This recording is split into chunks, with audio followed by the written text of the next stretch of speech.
네, 오늘은 출애굽기 7장 말씀 우리 같이 보도록 하겠습니다. 제가 먼저 하나님 말씀 봉독합니다. 여호와께서 모세에게 이르시되 볼지어다 내가 너를 바로에게 신같이 되게 하였은즉 내 형 아론은 내 대언자가 되리니 내가 네게 명령한 바를 너는 내 형 아론에게 말하고 그는 바로에게 말하여 그에게 이스라엘 자손을 그 땅에서 내보내게 할지니라.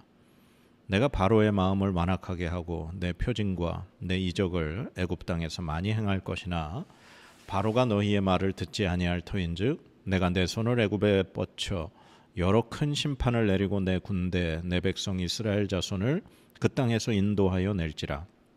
내가 내 손을 애굽 위에 펴서 이스라엘 자손을 그 땅에서 인도하여 낼 때에야 애굽 사람이 나를 여호와인 줄 알리라 하시매 모세와 아론이 여호와께서 자기들에게 명령하신 대로 행하였더라.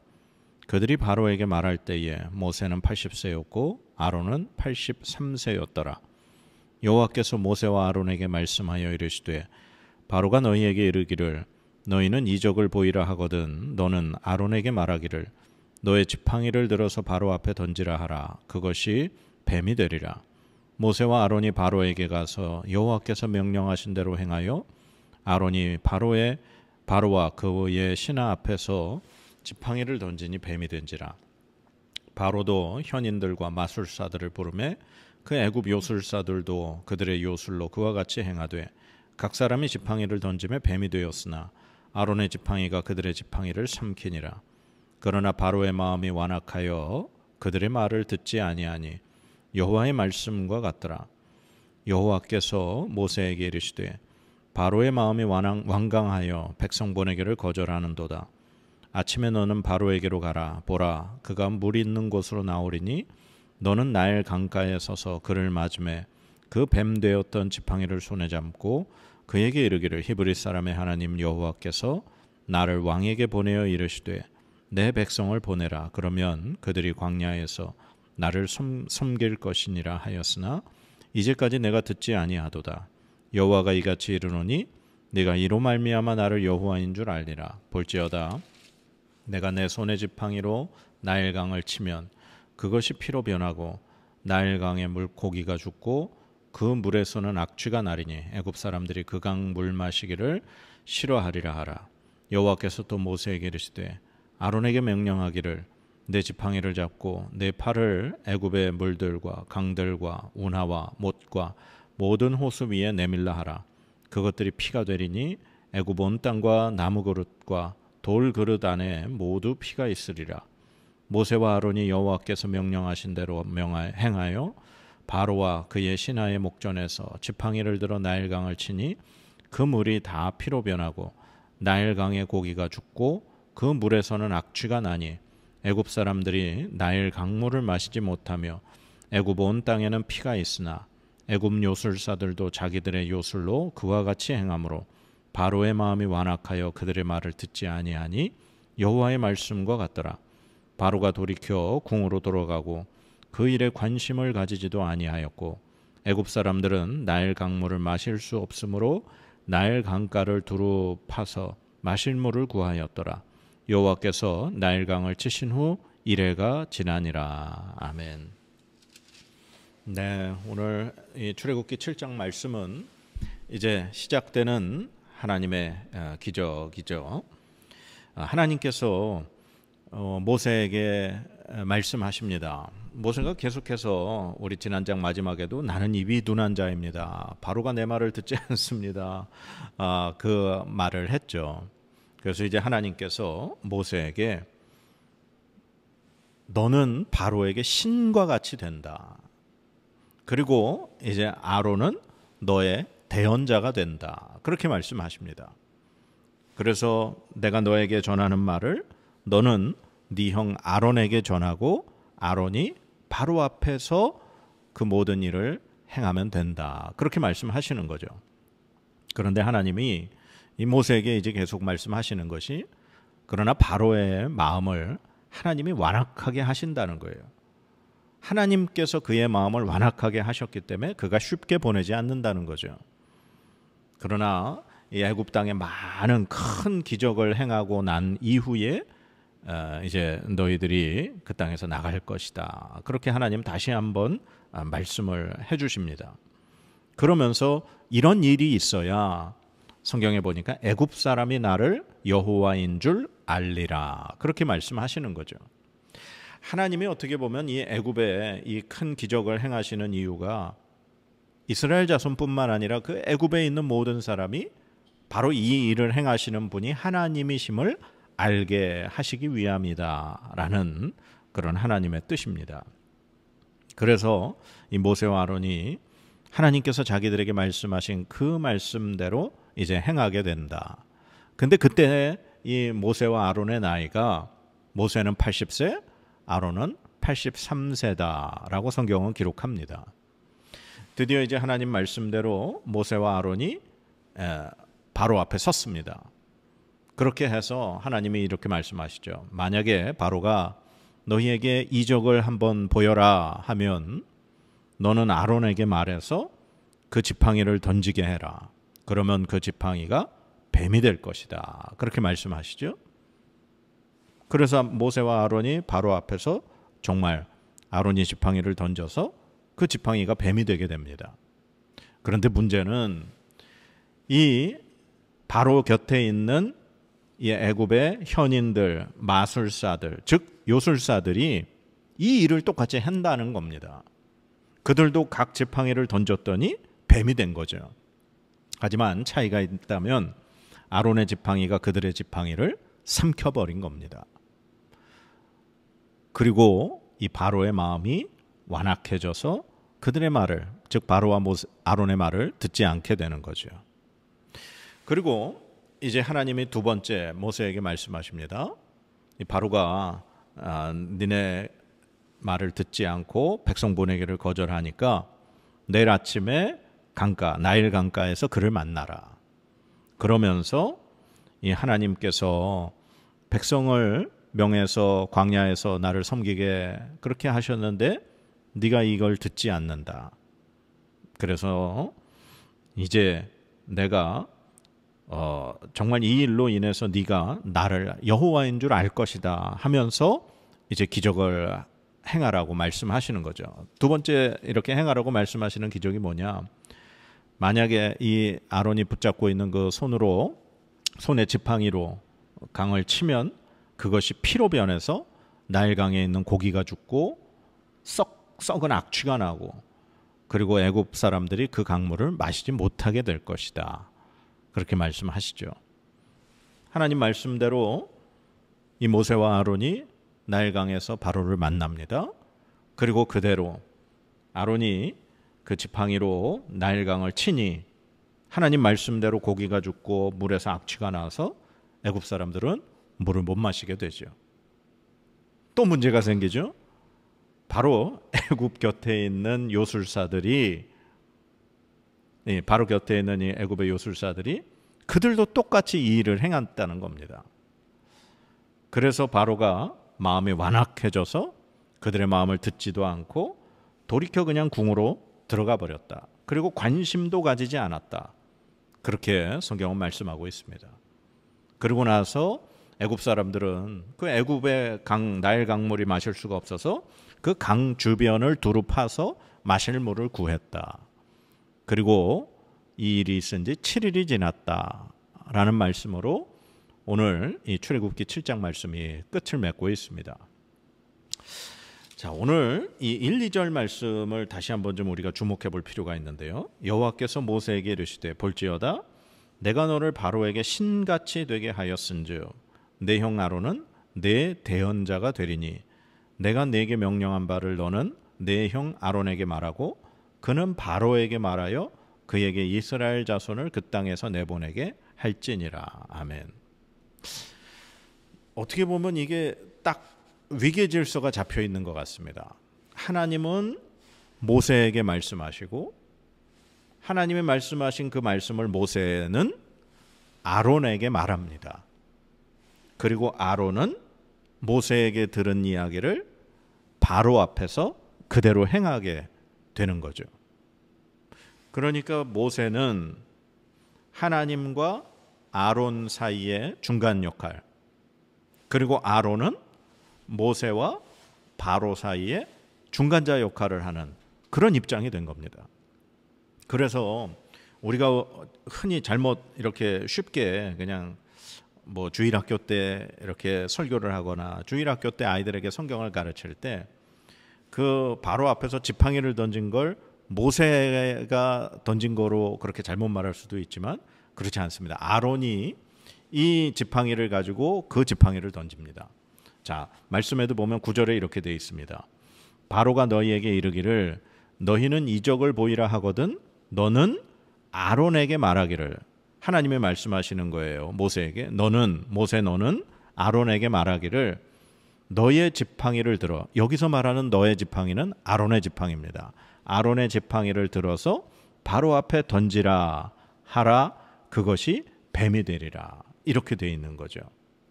그러니까 이 아론이 가지고 있는 지팡이를 던져서 뱀이 되게 해라, 그걸 누가 얘기한 겁니까? 모세가 아론에게 그렇게 얘기한 거고, 그 말씀은 모세는 누구에게 들었습니까? 하나님께 들은 거죠. 그리고 마찬가지로 이 강물을 쳐서, 지팡이로 쳐서 피가 되게 한 것도 모세가 직접 하는 것이 아니라 아론이 꼭 하게 하는 겁니다. 자, 19절에도 이렇게 되어 있습니다. 여호와께서 또 모세에게 이르시되, 하나님이 모세에게 말씀하시는 거예요. 아론에게 명령하기를, 모세 보고 아론에게 명령하라는 거죠. 내 지팡이를 잡고, 여기서 말하는 너의 지팡이는 또 아론의 지팡이입니다. 아론의 지팡이를 잡고 내 팔을, 아론의 팔을 애굽의 물들과 강들과 운하와 못과 모든 호수 위에 내밀라 하라. 그것들이 피가 되리니 애굽 온 땅과 나무그릇과 돌그릇 안에 모두 피가 있으리라. 예. 이 모습을 정확하게 이제 이해가 되시죠? 하나님께서 모세에게 명령하신 것, 그걸 그대로 모세는 아론에게 다시 명령하고, 아론은 그 모세의 명령대로 행할 때 하나님의 기적이 이루어지는 겁니다.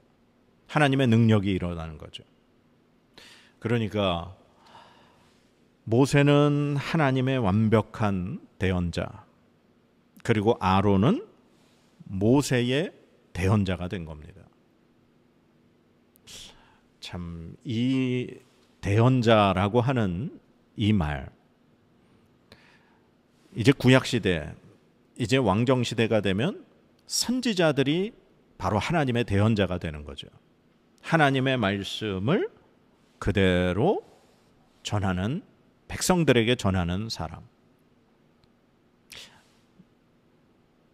그리고 이제 오늘 이 두 가지 기적이 벌어지는데, 지팡이가 뱀이 되는 기적, 그리고 나일 강물이 피로 변하는 기적. 그런데 이걸 지금 모세와 아론만 행한 것이 아니었죠. 애굽의 요술사들도 똑같은 일을 행했다라고 성경은 기록합니다. 아니, 그러면 이게 무슨 기적인가요? 하나님만 하실 수 있는 일이 기적일 텐데 어떻게 하나님만 하실 수 있는 일이라 생각했는데 애굽의 요술사들도 그 일을 할 수 있게 된 건가요? 그런데 성경은 이렇게 기록합니다. 자, 13절에 보면 이렇게 되어 있습니다. 그러나 바로의 마음이 완악하여 그들의 말을 듣지 아니하니 여호와의 말씀과 같더라. 네. 이 모세와 아론만 행할 줄 알았던 기적을 애굽의 요술사들이 행하니까 바로의 마음이 완악해졌다는 거죠. 그리고 그것은 하나님의 말씀과 같았다. 하나님이 말씀하신 대로 그렇게 됐다는 거죠. 자, 그다음에 또 22절에 이렇게 되어 있습니다. 애굽 요술사들도 자기들의 요술로 그와 같이 행함으로 바로의 마음이 완악하여 그들의 말을 듣지 아니하니 여호와의 말씀과 같더라. 예. 두 가지 이적 이후에 벌어진 그 모습이 똑같죠. 하나님만 하실 줄 알았던 그 기적이 이 바로가 자신들 곁에 있는 요술사들도 행하니까 바로의 마음이 완악해졌다는 거죠. 그리고 그것은 하나님의 말씀과 같았다. 즉 하나님이 말씀하신 대로 그렇게 이루어진 거라는 거죠. 그러면 지금 이 뱀이 지팡이가 뱀이 된 기적이나 나일 강물이 피로 변한 기적이나 그것을 애굽의 요술사들도 할 수 있게 된 것은 다 하나님의 계획이었다라는 거죠. 하나님이 그러면 왜 그들도 행할 수 있는 그런 기적을 행하셨을까요? 가만 생각해 보면 이건 이 바로의 마음을 점점 완악하게 하시기 위한 하나님의 계획인 거죠. 그가 하나님만 하실 수 있는 일인 줄 알았더니 우리 요술사들도 할 줄 아네. 그거 뭐 별거 아니네. 라면서 점점 그의 마음이 완악해지다가 이제는 애굽의 요술사들도 할 수 없는 기적이 벌어지고 애굽인들이 사는 지역과 이스라엘 백성들이 사는 지역과 구분되는 기적이 벌어지고 결국에 나중에 애굽의 모든 장자들이 죽게 되는 그 기적이 벌어짐으로 이 바로의 이 완악해졌던 마음이 완전히 부서지는 산산조각 나게 되어지는 그런 일이 벌어지게 되는 거죠. 그러니까 하나님은 점점 이 빌드업 해가는 그 모습을 보게 되는 겁니다. 그러니까 이 애굽의 요술사들도 따라할 수 있는 이것은 다 하나님께서 이 최고조로 지금 하나님의 이 능력을 나타내시기 위한 빌드업의 과정이라고 우리가 이해할 수 있는 겁니다. 사랑하는 여러분, 제가 아까 이 앞에서 이 대언자라고 하는 그 말씀을 같이 좀 나눴습니다. 우리는 과연 누구의 대언자인가? 하나님의 말씀을 이 모세가 아론을 통해 바로에게 지금 전하고 하나님의 말씀이 그대로 이루어지게 하는 모습을 보고 있습니다. 바로는 어떤 사람입니까? 하나님의 존재를 믿지 않는 존재죠. 하나님의 존재를 인정하지 않는 존재입니다. 바로 이 세상과 같은 그런 사람이죠.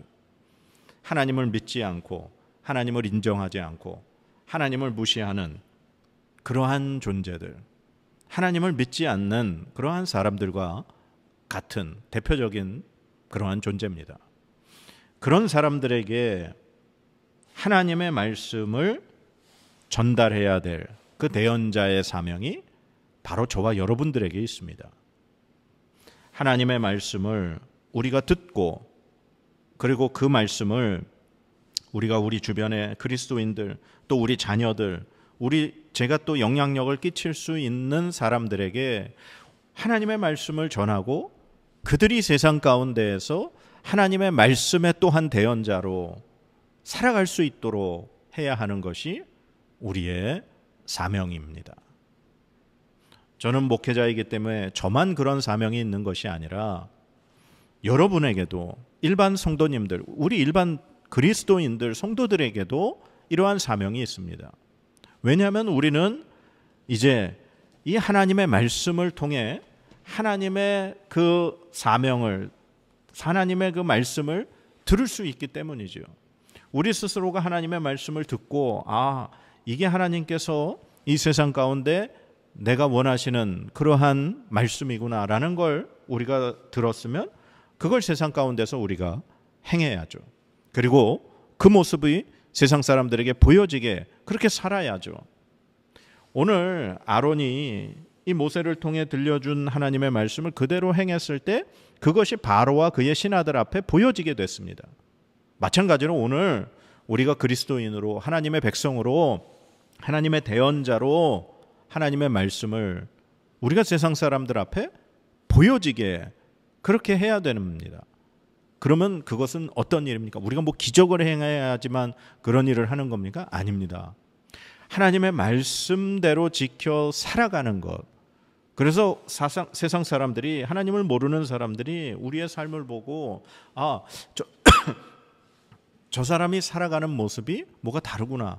저 사람이 살아가는 모습이 행동하는 모습이 뭐가 다르구나. 하나님의 말씀대로 살아가는 모습이 바로 저런 모습이구나 라는 걸 보여줄 수 있어야 한다라는 겁니다. 그래서 우리가 하나님의 대언자, 하나님의 사도, 예수 그리스도께서 십자가에 달려 돌아가시고 그 예수님의 12제자가 사도가 되었습니다. 사도가 무엇입니까? 보냄을 받은 사람입니다. 그래서 그 사도들을 통해 제자가 만들어지고 그 제자들을 통해 그리스도인이 되어지고 그 그리스도인들의 모습이 이 세상을 변화시키고 또 그들을 다시 그리스도인 되게 하는 그 일이 계속해서 지금 오늘 이 시간까지 벌어진 겁니다. 그래서 저와 여러분이 하나님의 말씀을 이 세상 가운데 전하며 또한 행함으로 그들에게 하나님 인정하지 않고 하나님 믿지 않는 자들에게 보여질 수 있는 삶으로 우리가 오늘도 대언자의 삶을 살아야 할 줄 믿습니다. 하나님이 여러분에게 말씀하시는 것에 귀 기울이시고 그 말씀을 삶으로 증거하실 수 있는 저와 여러분의 삶이 되어지기를 간절히 축복합니다. 기도하겠습니다. 하나님, 우리는 하나님의 말씀을 세상 가운데 드러나게 하는 대언자인 줄 믿습니다. 하나님, 세상 두려워하지 않게 하시고 하나님께서 우리에게 말씀하신 그 말씀에 순종함으로 증거할 수 있는 우리의 삶이 되게 하여 주시옵소서. 감사드리며 예수님의 이름으로 기도드립니다. 아멘.